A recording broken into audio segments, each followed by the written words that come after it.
আমার প্রশ্ন হলো বিএনপির যদি ফিটনেস থাকে তাহলে বিএনপি পিআরকে এত ভয় পাওয়ার কারণ কেন? দেখেন বিএনপির রাজনীতি দাঁড়িয়ে আছে চাঁদাবাজির উপর। তো যেটা তাদের চাঁদাবাজি বন্ধ করে দিবে, কালো টাকা ব্যবহার বন্ধ করে দিবে, মনোনয়ন বাণিজ্য বন্ধ করে দিবে এবং তাদেরকে স্বৈরাচার হওয়া বন্ধ করে দিবে, এটা তো তারা চাইবে না, স্বাভাবিক। পৃথিবীর যে রাষ্ট্রগুলোতে পিআর নির্বাচন হয় তারা আমাদের চেয়ে কিন্তু অনেক এগিয়ে। আমাদের দেশে যে খুনিরা, লুটতরাজরা, চাঁদাবাজরা, টেন্ডারবাজরা, ভারতের দালালরা এগুলা যে তৈরি হয়েছে, এগুলো কিন্তু প্রচলিত নির্বাচন পদ্ধতির মাধ্যমেই হয়েছে। তো ফেসবুকে এটা প্রচার হয়ে গিয়েছে যে সিলেট 5-এ ইসলামী আন্দোলন থেকে রেজাউল করিম আবরার সাহেব নির্বাচন করবেন। এটা হয়েছে মূলত ইসলামী আন্দোলনের কিছু কাজ আমাদের এলাকায় আগে তেমন ছিল না। তো আমি ইসলামী আন্দোলনে আসার পর থেকে আমার এলাকা কেন্দ্রিক কিছু কাজ আমি শুরু করেছি সংগঠনের। আমরা একটা জনসভা করেছি, পুনর্মিলনী করেছি, আরও কিছু কাজ করেছি। একটা সমাবেশে মুফতি সৈয়দ মোহাম্মদ ফজলুল করিম হাফিজুল্লাহ গিয়েছিলেন, যার কারণে অনেকেই মনে করছে যে আমি নির্বাচন করব, এই হিসাবেই এটা প্রচার হচ্ছে। এখানে মূল কথা হলো নির্বাচন কেন্দ্রিক ইসলামী আন্দোলন বাংলাদেশের এবারের থিম হলো ইসলাম, দেশ ও মানবতার পক্ষে। এবার ভোটের বাক্স একটা হবে, অর্থাৎ ইসলাম, দেশ ও মানবতার পক্ষে যে রাজনৈতিক দলগুলো রয়েছে সেগুলোর সাথে নির্বাচনী সমঝোতা হবে এবং প্রত্যেক আসনে একজনকেই প্রার্থী করা হবে। এক্ষেত্রে যাকেই প্রার্থী করা হবে তার পক্ষে আমাদের সবাইকে কাজ করার জন্য আমাদের তৃণমূলের দিক নির্দেশনা দেওয়া হয়েছে। এই জন্য সিলেট 5 যে আসনের কথা বলেছেন, কানাইঘাট, জকিগঞ্জ, সেখানে এখনও আমাদের পক্ষ থেকে কাউকে প্রার্থী ঘোষণা করা হয়নি।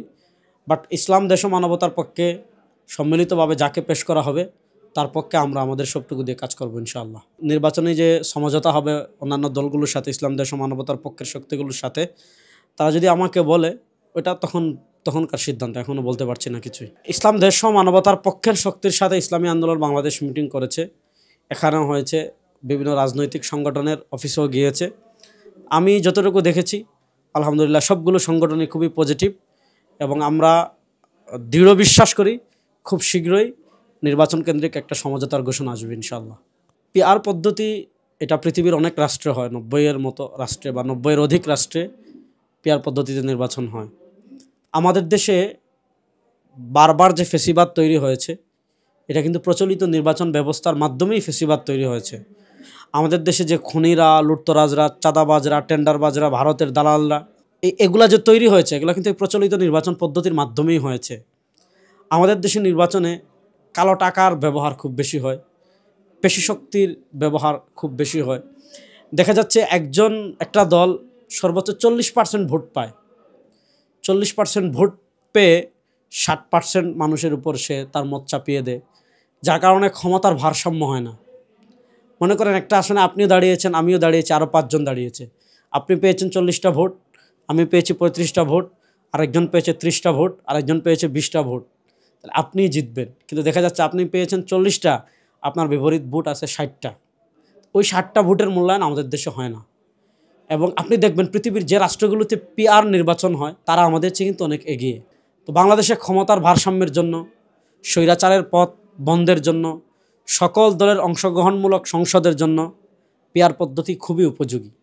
এখন অনেকে বলছেন যে আমাদের দেশে এটা উপযুক্ত না। তো আমার প্রশ্ন হলো, আমাদের দেশে পিআর পদ্ধতি উপযুক্ত না, তারা বলছে এটা যে দেশ উন্নত, যে দেশের মানুষ শিক্ষিত বা যে দেশের মানুষ এগুলা কালো টাকায় প্রভাবিত হয় না, তাদের জন্য প্রযোজ্য। তো প্রশ্ন হলো, যে রাজনৈতিক ব্যবস্থা আমাদের দেশে স্বৈরাচার তৈরি করে, কালো টাকা পেশি শক্তি ব্যবহারে বাধ্য করে এবং যারা এগুলো করেছে তাদের